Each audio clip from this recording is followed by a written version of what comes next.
ले लेते हैं सैम्पल प्रॉब्लम 3। कह रहा है is the pair of equations x + 2y - 3 is equals to 0 and 6y + 3x - 9 is equals to 0 consistent. क्या ये कंसिस्टेंट है? याद करिए कंसिस्टेंट में कितने केस होते हैं? 2 केस होते हैं, ठीक है। कंसिस्टेंट में चाहे क्या आ जाए, यूनिक सॉल्यूशन, तब भी कंसिस्टेंट कहलाएगा, और इनफाइनाइटली मेनी सॉल्यूशंस आ जाए तब भी कंसिस्टेंट कहलाएगा। मतलब चाहे ये वाली कंडीशन सेटिस्फाई हो और चाहे ये वाली कंडीशन सेटिस्फाई हो, चाहे a1/a2 is not equals to b1/b2 आ जाए और चाहे a1/a2 is equals to b1/b2 is equals to c1/c2 आ जाए, तो दोनों ही केस में हम क्या बोलेंगे, इसको कंसिस्टेंट है। बात समझ में? तो सिर्फ उसने इस बार कंसिस्टेंट पूछा, उसने ये नहीं पूछा कि यूनिक सॉल्यूशन है इनफाइनाइटली मेनी सॉल्यूशन। तो इन दोनों में से कोई भी केस आएगा तो चलेगा, ठीक है। लेकिन ध्यान दें, पहली इक्वेशन तो ठीक लग रही है, x + 2y - 3 is equals to 0। दूसरी इक्वेशन में प्रॉब्लम है, y का टर्म पहले है और x का बाद में, तो रीअरेंज कर लो। क्या कर लो?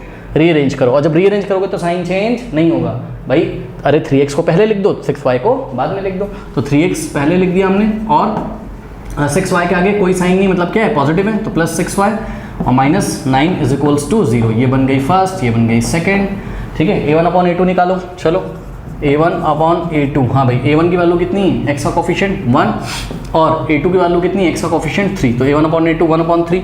नाउ b1/b2 इसको इक्वेशन नंबर 3 आप बोल सकते हो, ठीक है।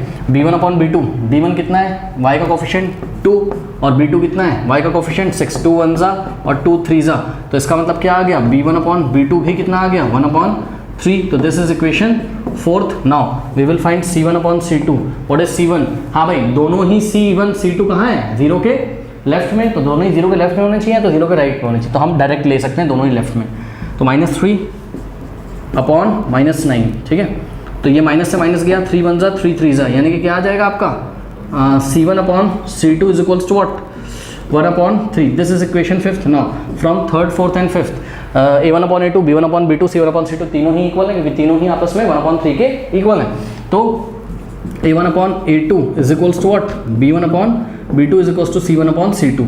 तो सिस्टम कैसा है, कंसिस्टेंट। तो इसका आंसर क्या है, यस है, ठीक। और कंसिस्टेंट में भी कैसा है, कंसिस्टेंट एंड डिपेंडेंट है। बात समझ आई, कंसिस्टेंट एंड डिपेंडेंट है, इनफाइनाइटली मेनी सॉल्यूशन वाला है। और ध्यान से जरा चेक करिए कि इस पहली इक्वेशन में 3 से मल्टीप्लाई करके ही तो ये मिला है, चेक करो, ठीक है।